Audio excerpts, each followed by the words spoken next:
HUF, AOP, BOI and AJP, in 4 person के लिए हम पहले बात कर रहे हैं। पहले हम इन 4 पर्सन के लिए बात कर रहे हैं। वो 4 पर्सन कौन हैं?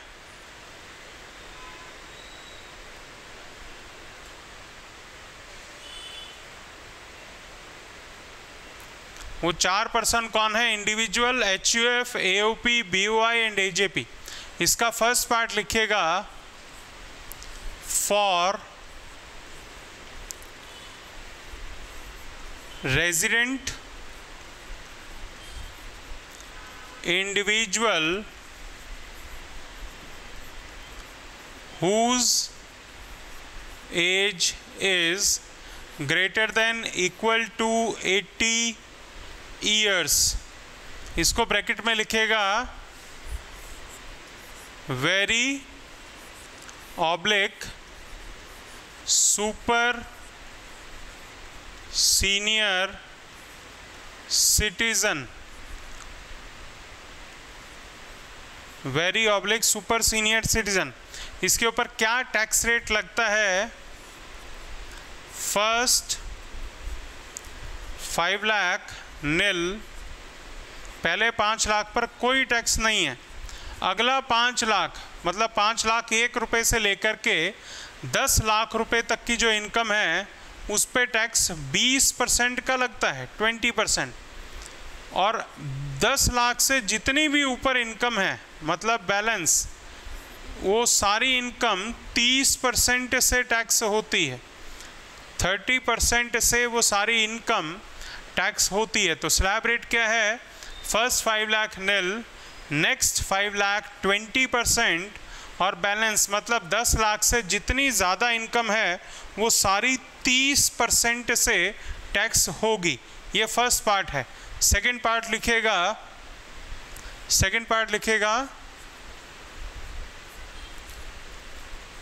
For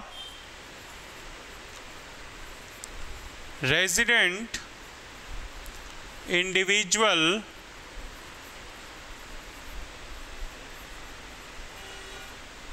whose age is greater than equal to 60 but less than 80 years, ऐसे बंदे को बोलते हैं सीनियर सिटीजन।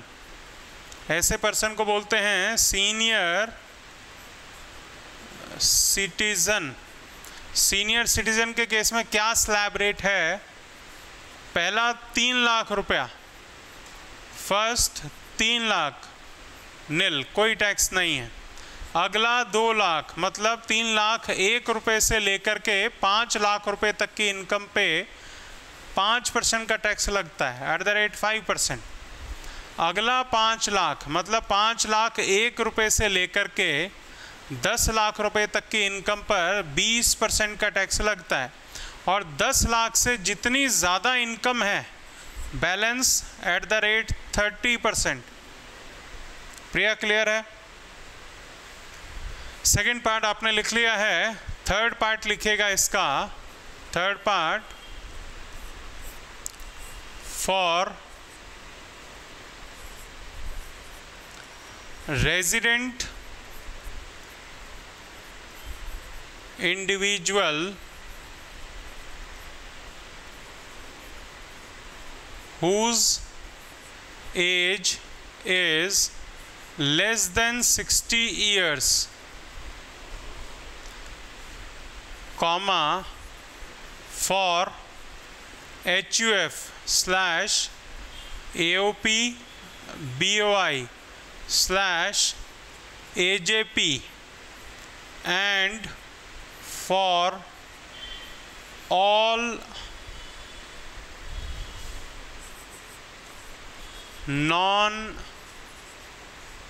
non-resident individuals। ये रेजिडेंट का मतलब क्या होता है? जब तक चैप्टर नहीं पढ़ लेते रेजिडेंशियल स्टेटस तब तक रेजिडेंट का मतलब है इंडियन। तब तक रेजिडेंट का मतलब क्या है? इंडियन। तो क्या स्लैब रेट है? पहला 2.5 लाख रुपया तक कोई टैक्स नहीं लगता इंडिया में।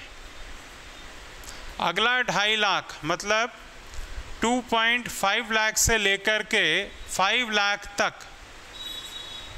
Next 2.5 lakh at the rate 5%।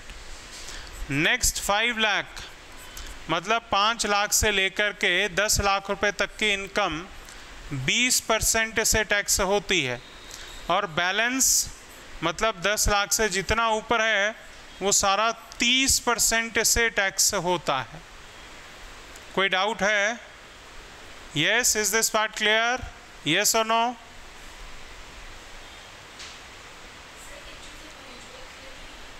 क्या बेटा?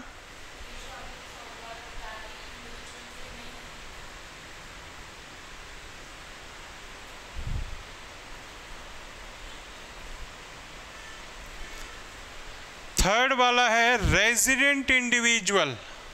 इंडिविजुअल के लिए ये भी है, पर जो यंग है, जिसका एज 60 साल से कम है, या कोई हिंदू अनडिवाइडेड फैमिली है, HUF है, AOP, BOI, AJP है, या सभी फॉरेनर्स के लिए ये वाला स्लैब है। राइट? तीनों इंडिविजुअल्स के लिए हैं। पहले में सुपर सीनियर सिटीजन है, 80 साल या उससे ज़्यादा की उम्र। दूसरे वाले में 60 साल या उससे ज़्यादा की उम्र। तीसरे वाले में 60 साल से कम वाले एज के लिए है। राइट? फर्स्ट के 3 पार्ट हमने डिस्कस कर लिए हैं। लास्ट सेकेंड पार्ट आपका बच गया है फर्म। फर्म के ऊपर क्या टैक्स रेट लगता है? सीधा सीधा लिखिए, टैक्स एट द रेट 30%। बस एक पार्टनरशिप फर्म को, चाहे वो लायबिलिटी LLP एक्ट 2008 के अंदर रजिस्टर्ड हो, चाहे इनकम टैक्स चाहे पार्टनरशिप एक्ट 1932 में रजिस्टर्ड हो, 10 रुपये कमाएगी तो 3 रुपये का सीधा टैक्स देना है, कोई छूट नहीं है। 10 रुपये कमाएगी तो सीधा जो टैक्स बनता है वो टैक्स कितना बनेगा? 3 रुपये का। राइट? अब इसको थोड़ा सा समझ लेते हैं क्या हमने लिखा है। अब समझ लीजिए ये स्लैब रेट सरकार ने कैसे बनाए। अगर मैं बात करूं टैक्स की, तो सबसे पहले हमेशा याद रखिएगा ये जो 2.5 लाख रुपए का टैक्स है ये एनुअली है। जब भी हम इनकम टैक्स की बात करेंगे हमेशा एनुअल फिगर्स में बात करेंगे। हमेशा हम बात कैसे करेंगे? एनुअल फिगर्स में। तो अगर मैं बात करूं 2.5 लाख रुपए किसी ने कमाए 1 साल के, इसको 12 से हम डिवाइड कर दें तो लगभग 21,000 रुपया वैल्यू आ जाती है। अब सोचिए अगर कोई 21,000 रुपये महीना कमा रहा है, क्या बहुत ज़्यादा कमा रहा है? और ये इस बंदे को सरकार कहे जी आप टैक्स दे दो, तो ये बंदा ज़्यादा दिन सरवाइव नहीं करेगा, सुसाइड कर लेगा। तो सरकार ने कहा भाई एक काम करो, आपको थोड़ा बहुत पैसा तो जीविका अपनी लाइफ चलाने के लिए भी चाहिए, तो एक काम करो, पहले 2.5 लाख रुपए पर आप कोई टैक्स मत दो। 2.5 लाख से ज़्यादा होगा तो टैक्स देना, 2.5 लाख पे कोई टैक्स मत देना। तो सरकार ने कहा आप 2.5 लाख पे कोई टैक्स मत देना, पर अगला 2.5 लाख मतलब 2.5 लाख से लेकर के 5 लाख रुपए तक 5% का टैक्स दे देना। इंडिया में प्रोग्रेसिव टैक्सेशन सिस्टम है, जैसे जैसे इनकम बढ़ेगी टैक्स रेट बढ़ता रहेगा। सरकार ने कहा अगर आप और ज़्यादा पैसा कमाते हैं, अगला 5 लाख मतलब 5 लाख से लेकर के 10 लाख रुपए तक की आपकी जो इनकम होगी उस पे 20% का सरकार आपसे टैक्स ले लेगी। और अगर आप और रिच हैं कि आप 10 लाख से भी ज़्यादा कमाते हैं, तो जितना 10 लाख से ज़्यादा कमाते हैं उस पर 30% का सरकार आपसे टैक्स ले लेती है। ये कहानी समझ आ गई? यस और नो? यस। तो इसको दोबारा से एक बार देखते हैं फटाफट। अब इसको ढंग से देख लेते हैं। तो सरकार ने कहा भाई अगर आप यंग पर्सन हैं, अगर आप यंग हैं, यंग का डेफिनेशन लेस देन 60, तो आपके ऊपर स्लैब रेट क्या है? पहले 2.5 पर कोई टैक्स नहीं, अगला जो 2.5 लाख है उस पर आप टैक्स देना 5% का, अगला जो 5 लाख है उस पर टैक्स देना 20% का, और अगर आप 10 लाख रुपए से जितना ज़्यादा कमाते हैं उस पर टैक्स देना 30% का। फिर सरकार ने कहा भाई आप अगर थोड़े से बूढ़े हो गए हैं, एज हो गया है, सीनियर सिटीजन, तो आपका तो मेडिकल एक्सपेंडिचर बढ़ गया होगा, तो सरकार ने कहा नॉर्मल 2.5 लाख है, आपके लिए 2.5 नहीं है, आपके लिए 2.5 नहीं है, आप 3 लाख रुपए पर कोई टैक्स मत देना, आप 3 लाख रुपए पर कोई टैक्स मत देना। सरकार ने कहा पर आपको अगले 2 लाख पर आपको टैक्स देना है 5% का। बेटा जो स्लैब रेट में जो वेरिएशंस हैं वो सिर्फ इनिशियल 5 लाख में है, उसके बाद का सबके लिए सेम है। तो पहले 3 लाख पर नील, अगला 5 होने में कितना बचा, सिर्फ 2 लाख, तो 2 लाख पर 5%, आपका अगला 5 लाख सेम 20%, और 10 लाख से आपकी इनकम ज़्यादा है तो आपके लिए भी स्लैब रेट 30% का ही है। तीसरी कैटेगरी, सरकार ने कहा भाई आप तो बहुत ही ज़्यादा एजिड हैं, 80 साल या उससे ज़्यादा हैं, आप तो एक काम करो जी, सीधा 5 लाख पर कोई टैक्स मत दो, आपका तो मेडिकल ही बहुत ज़्यादा होगा, तो 5 पे टैक्स नहीं लगेगा, तो 5% वाला तो स्लैब ही नहीं है इनके लिए। अगला सीधा 5 लाख इनको 20% का टैक्स है, और 10 लाख से जितनी इनकम ज़्यादा है वो सारी 30% का स्लैब रेट लगेगा। ये हमने बात की है एक इंडिविजुअल की, ये हमने जो बात की है ये बात की है किसकी, एक इंडिविजुअल की। मिस्टर बराक ओबामा इंडिया आ गए हैं बिजनेस करने के लिए, पैसा कमाने लगे, सरकार ने कहा आपको टैक्स देना है, कोई छूट आपको नहीं मिलेगी। बराक ओबामा ने कहा जी इंसान तो मैं भी हूँ, तो सरकार ने कहा चलो ठीक है, अगर आप फॉरेनर हैं तो आपकी एज चेक नहीं करनी। बाय डिफ़ॉल्ट इंडिया में जो सबसे कम फ़ायदा किसी को मिलता है वो आपको भी मिलेगा, तो सभी फॉरेनर्स के लिए ये वाला स्लैब रेट है for all non residents. Is this part clear, yes और no? Yes. Next, Hindu undivided family की क्या एज होती है, क्या एओपी बीवाई की एज होती है, क्या एजेपी की एज होती है? इनकी एज नहीं होती।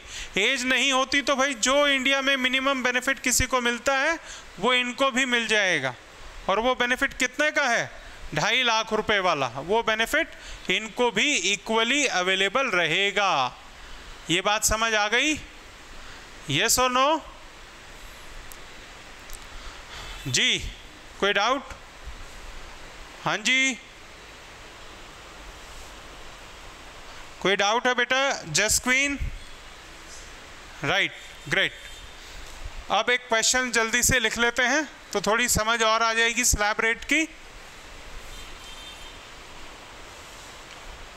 क्वेश्चन लिखिएगा, calculate tax liability of mister x for, हमारे केस में फिक्स है क्या कि हमें जो क्वेश्चन आएगा असेसमेंट ईयर 22-23 के लिए ही आएगा, क्योंकि बेटा हर साल ईयर चेंज हो जाता है, हर साल लॉ नया बदल जाता है।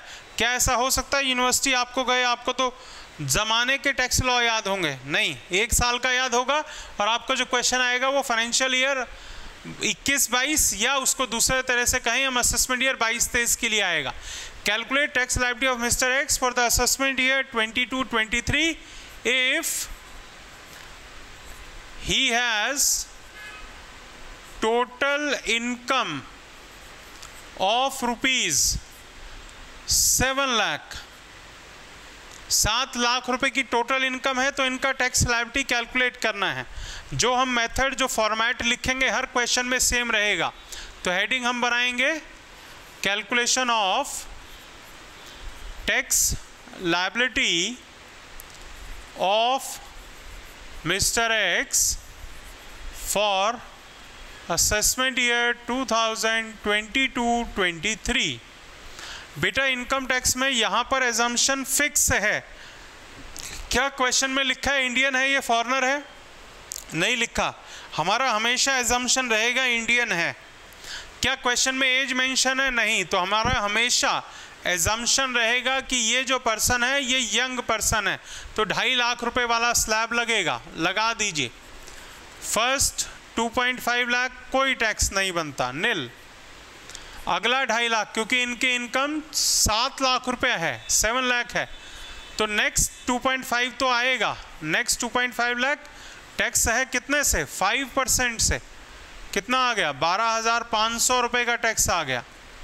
अब पूरा नहीं है 5 लाख, बैलेंस है 2 लाख रुपया। 2.5 और 2.5 5 और 2 7 लाख ही इनकम थी, 7 लाख पे टैक्स निकलता था। अगले 5 लाख रुपए तक 20% का टैक्स लगता है। पूरा 5 लाख तो है नहीं, इनका तो सिर्फ 2 ही लाख बचा है, तो 2 लाख रुपए पे 20% का tax, total comes out to be 40,000। तो इनकी टोटल टैक्स लायबिलिटी कितनी बन गई जी? 52,500। सरकार यहाँ पर आपको छोड़ेगी नहीं। सरकार ने कहा देश में हेल्थ अच्छी है, हमें चलानी है, उसके लिए पैसा हमारे पास नहीं है। किससे लेंगे? टैक्स पेयर से लेंगे। हमारे पास एजुकेशन के लिए पैसा नहीं है, प्राइमरी सेकेंडरी दोनों एजुकेशन के लिए, वो भी टैक्स पेयर से लेंगे। तो सरकार ने एक टैक्स और लगा दिया जिसको बोलते हैं हेल्थ एंड एजुकेशन सेस।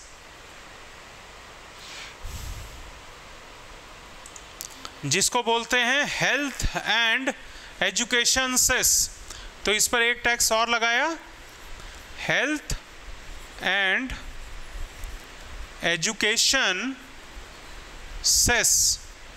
और ये कितना लगता है? 4%। जितना आपका टैक्स बना उसका 4% आपको देना ही देना है, which comes out to be 2100। and here comes the total tax liability, जो मिस्टर एक्स को सरकार को पैसा देना है। तो टैक्स लायबिलिटी कितनी बन गई इनकी? 54,600 रुपीज़। आप बेटा ये रुपी का सिंबल भूल जाओगे तो आधा एक नंबर डिडक्ट हो जाएगा इसी का ही। समझ आ गया? अब क्वेश्चन राइज होता है जी ये सेस क्यों लिखा है? यहाँ पर वर्ड है CESS, राइट। तो टोटल इनकम कितनी है? दोबारा जल्दी से रिपीट कर लेते हैं। टोटल इनकम है 7 लाख रुपया। टैक्स इनका कैलकुलेट करना है मिस्टर एक्स का।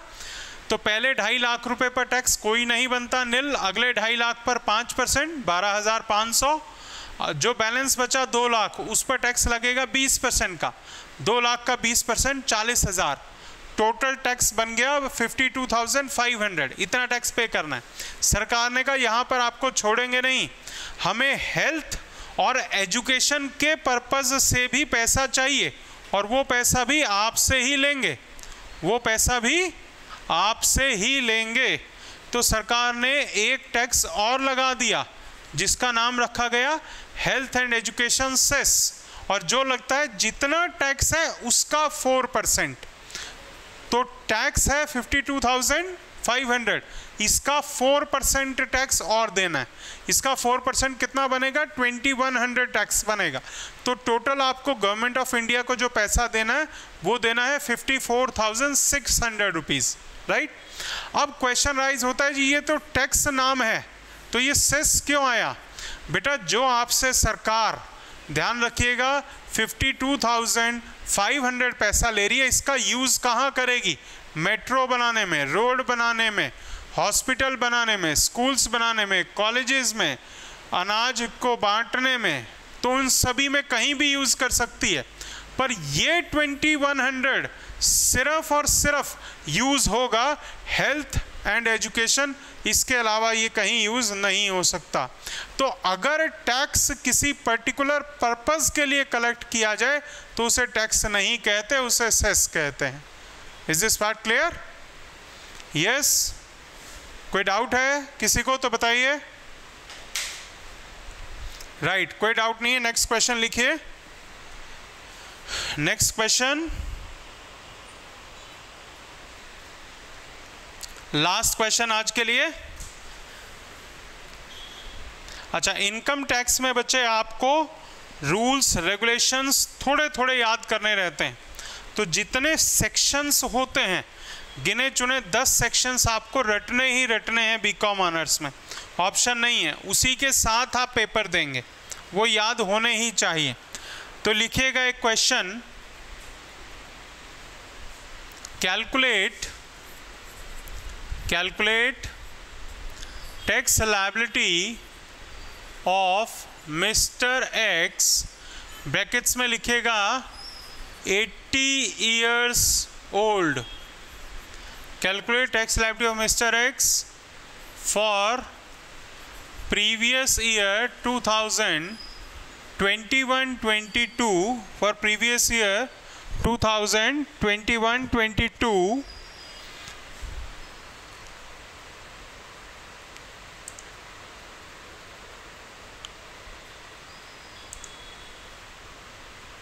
calculate tax liability of Mr. X,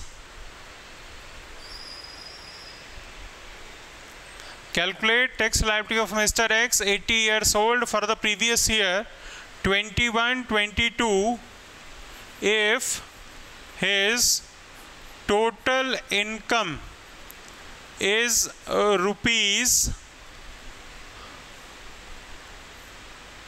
19 lakh, if his total income is rupees 19 lakh, 19 lakh रुपया टोटल इनकम है, तो हेडिंग हमारी क्या होगी? Calculation of tax liability of mister x for assessment year आप लिखेंगे, और कौन सा हो जाएगा? असेसमेंट ईयर 22-23 असेसमेंट ईयर हो जाएगा, क्योंकि ये सुपर सीनियर सिटीजन है। 80 एंड अबव वाला सुपर सीनियर में आता है, तो जो स्लैब रेट लगेगा वो 5 लाख रुपए वाला स्लैब रेट लगेगा। तो स्लैब रेट फटाफट लगा दीजिए। फर्स्ट 5 लाख कोई टैक्स नहीं, nil. Next 5 lakh at the rate 20%, सीधा 1 लाख रुपया। मैंने आपको बताया 10 लाख से जितनी इनकम ज़्यादा है वो सीधा 30% का टैक्स। तो बैलेंस कितना बचा? 5 लाख और 5 लाख 10 लाख, टोटल इनकम है 19 माइनस 10 इज 9 लाख। इस 9 लाख पर टैक्स लगेगा कितना? 30% का, which comes out to be 2.7 lakh. तो इनको जो टोटल टैक्स देना है वो देना है 3,70,000 रुपये का टैक्स इनको गवर्नमेंट ऑफ इंडिया को देना है। सरकार यहाँ नहीं छोड़ेगी, आपसे एक टैक्स और ले लेगी जिसका नाम है health and education cess. Health and education cess कितने परसेंट से? 4% से। इसका 4% कितना होगा? 3700 into 4 comes out to be 14,800 I hope।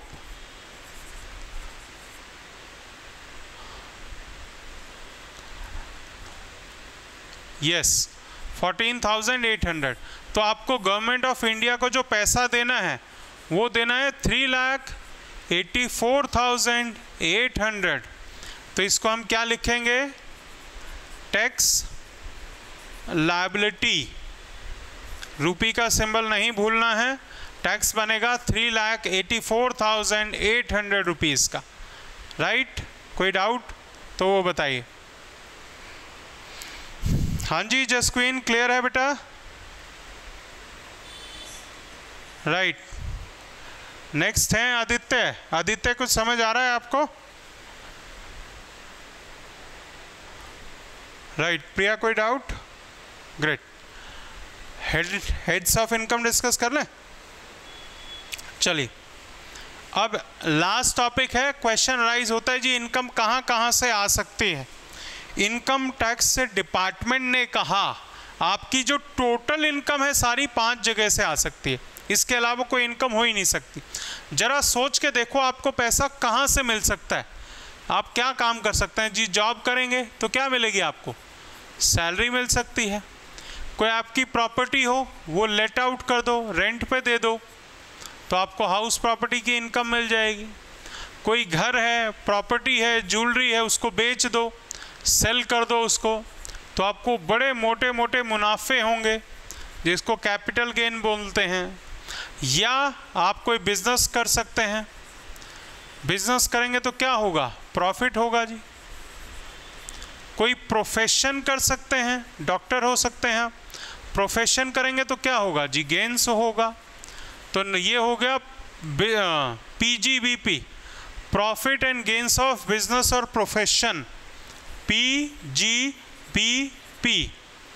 या और क्या हो सकता है जी, आप लॉटरी खेल सकते हैं, KBC खेल सकते हैं, गैम्बलिंग हो सकता है, बेटिंग हो सकता है, गिफ्ट मिल सकते हैं, कोई बैंक में अकाउंट हो इंटरेस्ट मिल सकता है, या कोई और इनकम हो सकती है। सरकार ने कहा जी देखो, टोटल जो हमारे हिसाब से इनकम है वो 4 तरह की हो गई। एक सैलरी, एक है सैलरी, तो इसको फॉर्मली लिख लेते हैं एक बार, राइट। इसको रब मैं कर देता हूं। तो सरकार ने कहा जी हमारे हिसाब से जो टोटल इनकम हो सकती है वो कितनी हो सकती है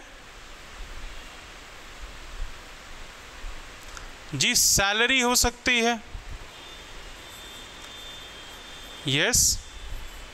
हाउस प्रॉपर्टी की इनकम हो सकती है, मतलब किराए की इनकम, वो ज़रूरी नहीं है घर ही हो, कोई दुकान भी किराए पर दी जा सकती है, वो भी हाउस प्रॉपर्टी की इनकम है। तीसरा हेड, कोई बिजनेस कर सकता है, अभी हमने डिस्कस किया profit and gains of business और प्रोफेशन। चौथा हेड, कैपिटल गेन्स, कोई मोटे मोटे एसेट्स हैं, ज्वेलरी है, प्रॉपर्टी है, सिक्योरिटीज़ हैं, बेच दीजिए, मोटा मुनाफा होगा, कैपिटल गेन। और पांचवा हेड, सरकार ने ये 4 डिफाइन किए हैं। पांचवा हेड सरकार ने कहा जी डस्टबिन। पांचवा हेड क्या है? डस्टबिन। मतलब जो इनकम इन 4 हेड्स में नहीं आएगी वो डस्टबिन हेड के अंदर टैक्स कर देना।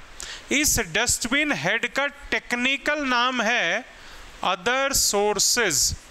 इस डस्टबिन का ही टेक्निकल नाम है अदर सोर्सेज। तो टोटल 5 हेड्स की इनकम होती है, इसके अलावा कोई इनकम नहीं है गवर्नमेंट ऑफ इंडिया के पॉइंट ऑफ व्यू से, राइट। इन 5 हेड्स की इनकम को हम टोटल कर लेते हैं। तो इसको लिखेंगे कैसे हम? हमेशा हमारा फॉर्मेट सेम रहता है, चेंज नहीं होता, फॉर्मेट सेम रहेगा। तो आप क्या लिखेंगे? Calculation of total income, heading डालिएगा कैलकुलेशन ऑफ टोटल इनकम। तो टोटल इनकम हम कैसे कैलकुलेट करते हैं? इनकम बेटा ये भी फिक्स है, पहले कौन सा हेड आएगा? U/H, income under the head, small में U भी स्मॉल H भी small. Income under the head salary, हमेशा पहले सैलरी आएगा। तो कोई जॉब करता है, वेजेस हैं, कुछ भी है, सैलरी में वेजेस भी हो सकती हैं, सैलरी भी हो सकती हैं। Income under the salary plus income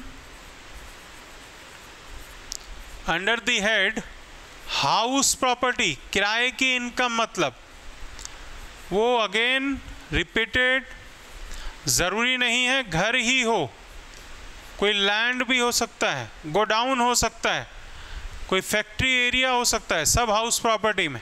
next is income under the head PGBP, profit and gains of business and profession. इसमें याद रखिएगा सिर्फ बिजनेस प्रोफेशन की इनकम नहीं आती। जरा बताइए सचिन तेंदुलकर कौन है? बिजनेस करता है सचिन तेंदुलकर? प्रोफेशनल है सचिन तेंदुलकर? यस और no? Answer is no. Sachin Tendulkar, याद रखिए, याद करिएगा 11th स्टैंडर्ड की बिजनेस स्टडीज, प्रोफेशनल होने के लिए डिग्री ज़रूरी है, फी बेस्ड सर्विस होनी चाहिए, प्रैक्टिस करना मैंडेटरी है। तो डॉक्टर के लिए क्या ये सब कंडीशंस होती हैं? Answer is yes. क्या उनको मेडिकल बोर्ड बना हुआ है? Yes, medical council of India है। क्या वो फी बेस्ड सर्विस है, पर विजिट का चार्ज लेता है? Answer is yes. क्या उनका प्रैक्टिस करनी है? यस। क्या बोर्ड बना हुआ है? यस। फी बेस्ड सर्विस है? यस। तो वो प्रोफेशनल है। Cricketer is a activity, it is a person based on the skills। तो स्किल के बेस पर जो एक्टिविटी है वो वोकेशन है। कोर्स आपने सुना होगा वोकेशनल कोर्सेज, जो स्किल डालते हैं। तो जो सचिन तेंदुलकर है वो प्रोफेशनल नहीं है, वो वोकेशनल है, वोकेशनल की भी इनकम पीजीबीपी हेड में ही टैक्स होती